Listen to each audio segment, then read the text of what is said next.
So let's now render new workouts in the sidebar of our user interface. And so what I mean with rendering is to basically create a list item like this for each workout. All right. So each workout here contains this like short description containing the type of the workout and then the date. And actually that's also exactly what we get here in the pop-up. And then of course we have all the relevant data of the workout in case. And so let's now go back and do that. And here we are still in the new workout method. And so down here is where we're going to render the workout. However, just like before, we are actually going to create a new method, which is going to be called render workout. And here I'm seeing that I forgot the underscore, like this. And so now let's create render workout. And so this function will also take in an object of a workout. All right. And so here, all we have to do now is to call this method. So render workout, and then pass in the workout. And so with this, we delegated this functionality to this method. And so let's now start working on it. And so what we're going to do here is basically some DOM manipulation. So we're going to create some markup, so basically some HTML, and then we will insert that into the DOM whenever there is a new workout. And so let's actually get the code right here from the HTML, and I already have it here commented out. So let's actually go up a little bit more. So you see that we actually have a UL, which stands for unordered list, called workout. Then in there, the first child is actually a form. Okay, and only after that, we then start adding these list items with the class of workout. Now the first one here is a workout for running, and then the second one is a workout for cycling. All right. So let's basically take what both of them have in common, which is basically this first part here, which is the distance in kilometers and also the duration. So these are the same, but then on running, here we have the pace in minutes per kilometer, while here we have kilometers per hour, which is the speed. And here, of course, we have the elevation gain, which has this emoji here, while here we have the steps per minute. And so let's start by taking the HTML here that is common to both workouts. And then after that, we will implement this remaining part of both running and cycling. So I'm copying it. And so then here, let's create const HTML. And then, as always, we are going to use a template literal for this, because they are really amazing. They're really actually perfect for doing this kind of stuff. Okay, so this indentation looks about right. Now, of course, it would work just the same as it was before, but this then looks a bit nicer because it follows the natural structure of HTML. Okay, and now all we have to do is to replace everything here with the real data. And let's start with the easy parts. So this one here is, of course, the distance. And so that's at workout.distance. And then down here we have workout duration. .duration. Then up here, we actually also have the ID. And so here we once again have this custom data attribute, which in this case I called data ID. And remember that we use data properties like this one to usually build a bridge between the user interface and the data that we have in our application. And so in a future video, this one here will become very important.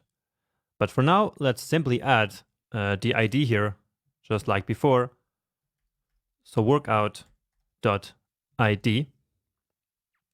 Then next up, here we need to specify whether the workout is a running or a cycling workout, because it's this class here that will then give the list item that green or that orange border. So remember, that is stored at workout.name. Then here we have this emoji here, which is for running, but for cycling we have this other one. So this guy on a bicycle. And I hope that you can see these emojis just as well as I can here in the video, because I know that I think on some systems this doesn't really work. But in that case, that's of course no problem. It doesn't really matter if you can see the emoji or not. But anyway, what I'm going to do here is to use the ternary operator to check whether the runner here should be displayed or the cycler. So that's easy. Workout.name, and then we just need to test if it is running. So if it is, then we want basically this to be the output, and otherwise this cycler. And here I need to close that. And that's actually it. So one more time, the ternary operator is super important. So as you see, we are still using the fundamentals that we learned right in the very, very first section. So I said back then that they were important, and indeed they were. Now finally, here we have basically this description of the workout. And it is composed of the workout name essentially, and then also the date, but nicely formatted. And the way that we're going to generate this description is by adding a new method on the workout, which will then create a description like this one immediately when the workout gets actually generated. Okay, so as I was just saying, here in the workout, I will create set description.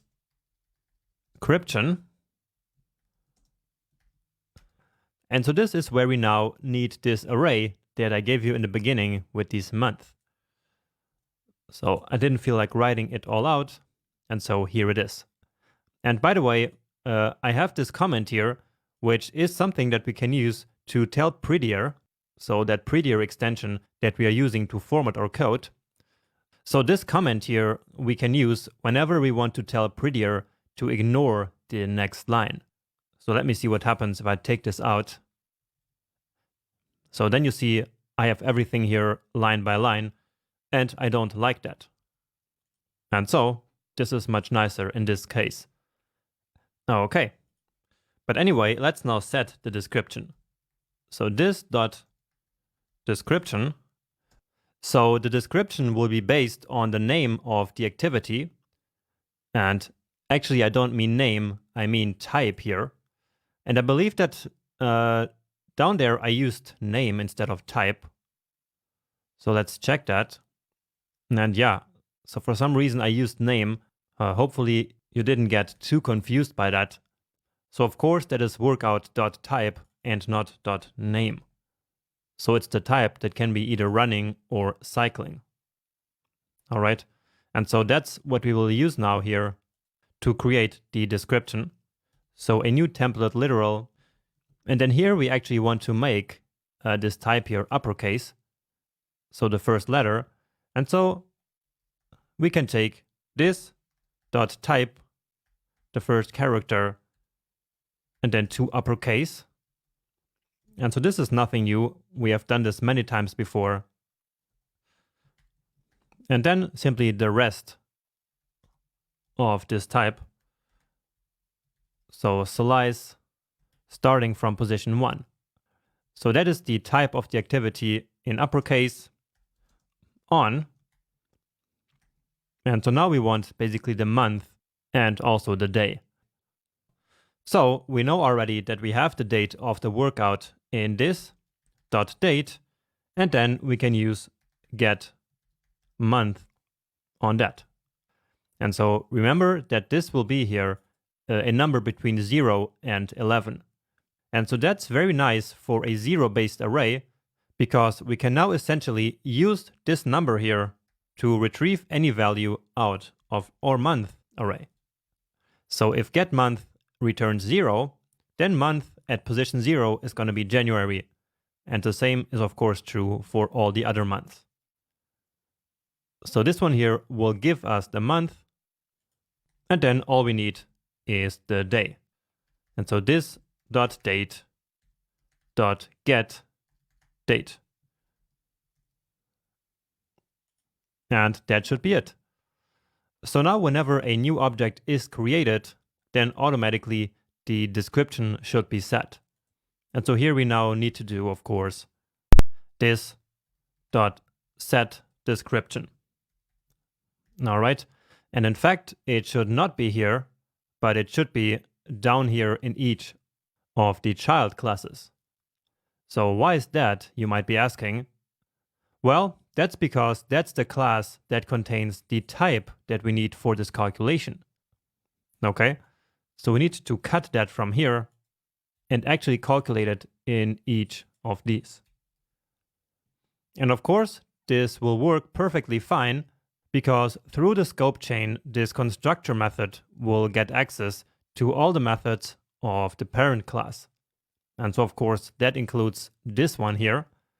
And so then as the method is executed here, it will also get access to the type. And so this is the reason why we can use the type here, even though it is not defined in this class, but only in the child class. So again, we could not call this method on a workout object because that doesn't have a type. But that's no problem anyway, because we never actually create new workout objects.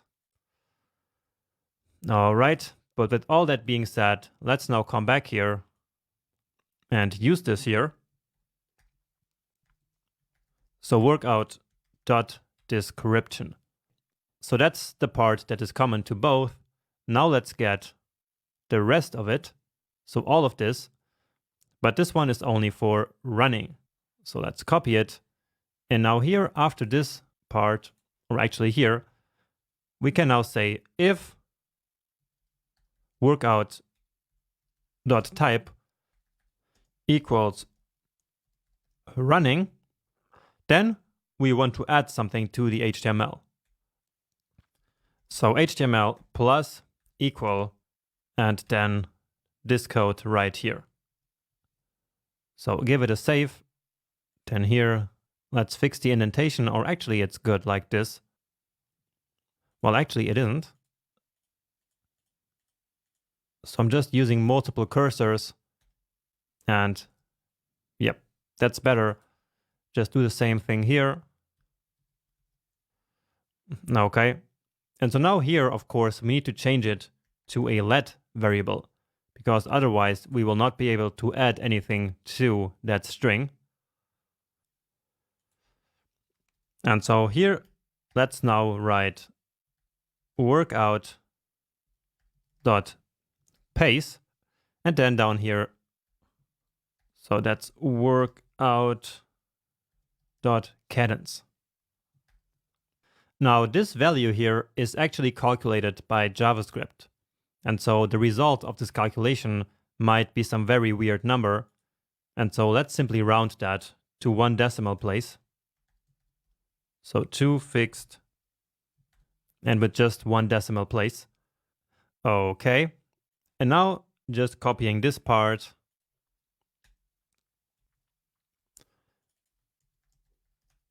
So if it's cycling, then we want to get just this part. So again, this is the common part. This is the one that is different. So again, add on to the already existing HTML string.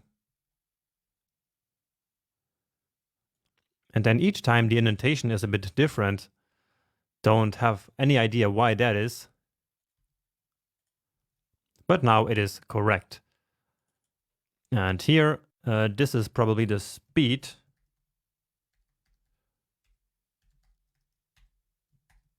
And then here it is the elevation gain. So that's, I guess, just called elevation, but I'm not sure. Let's just go back there. So yeah, it's called elevation gain here. We could have just called it elevation because that's how it's called in other parts of the application. but never mind. Let's just leave it like this for now. And here, this speed is also calculated by JavaScript. So let's round this one as well. And with this, we actually have the HTML generated. Now, all we need to do is to insert that HTML into our DOM. So where will we inject this HTML? Well, let's take a look here at the parent element, and that is workouts. However, as I mentioned before, the first child of the workouts is actually this form, and only the second element should then become the first activity. And therefore, we cannot simply attach the new workout element to this UL element, because we could either insert it as a first child or as a last child, but we don't want any of those options. So instead, we will insert it close to this form, but basically insert it as a sibling element. All right. So again, I will take the form, and then that is where I'm going to call the insert adjacent HTML method. So form.insert adjacent HTML. And then here, remember, I have to choose between 4 strings. And so that's these 4 here. And so the one I'm going to choose is after end, because this one will basically add the new element as a sibling element at the end of the form. So we discussed these strings before already, so you can always go back there if necessary. Okay. And with this, I think we should be complete. We already called it up here, right? And so let's now actually try it.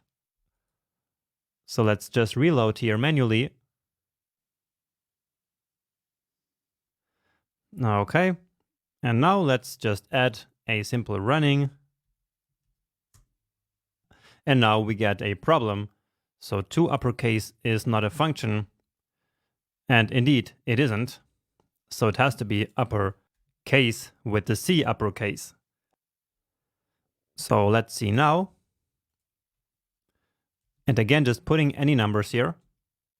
And there it is. So here is our very first workout rendered to the user interface. So that's beautiful, really cool. Let's now try this with cycling as well. And yeah, it does appear here, and also it appears before the one that we had previously. And so that is the effect of choosing the after end string in the insert adjacent HTML method. All right, so that's amazing. But what we need to do next is to then actually hide this form whenever a new input here happens, right? And so let's go do that now.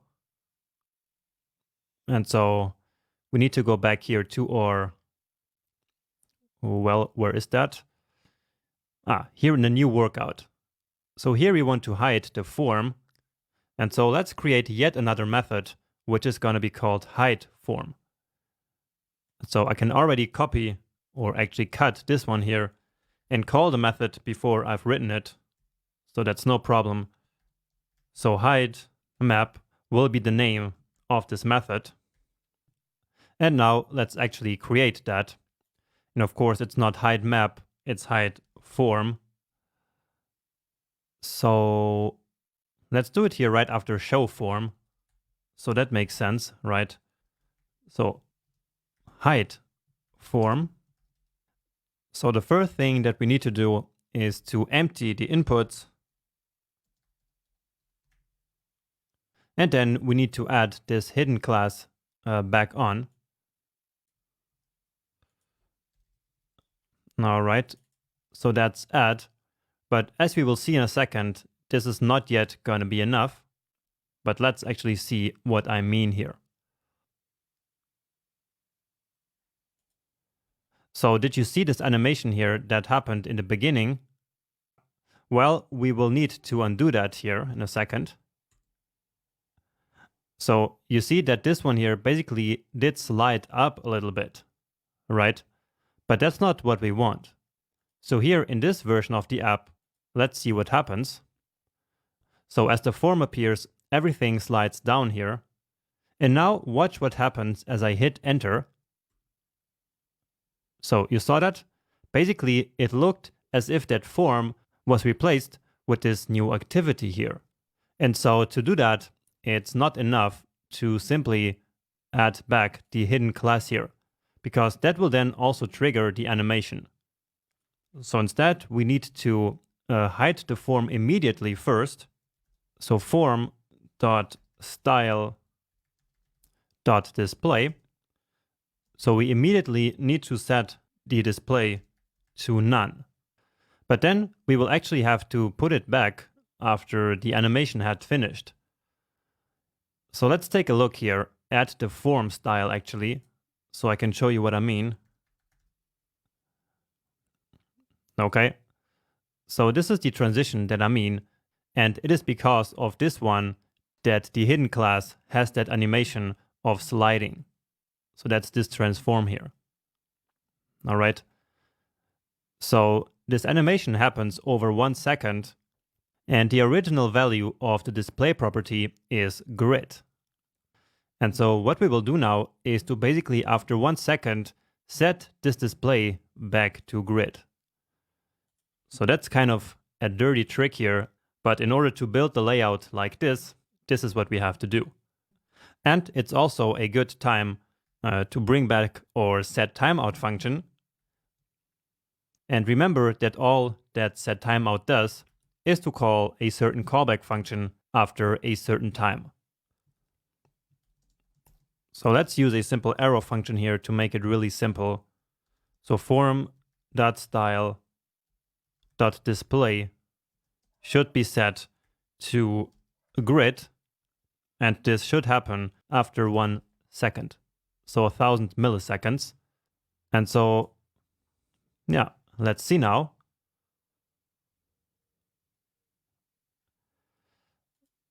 All right, so again, you saw that animation happening there. But now let's see if we get our desired result.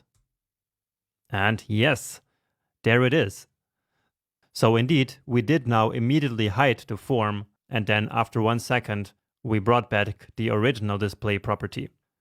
And so all that's really left to do is to basically add the same description that we have here to this pop-up. And we will also add a nice emoji, so this running guy for running, and then cycling, as you see here, for the cycling workouts. Okay, and this code we can actually get from here. So from render workout, we already have this. So where is the marker? Here it is. So here is where we set the content. And so again, a template literal. All right, so this is how we set the emoji, and then all we need now is the description of the workout. .description, and that should be it.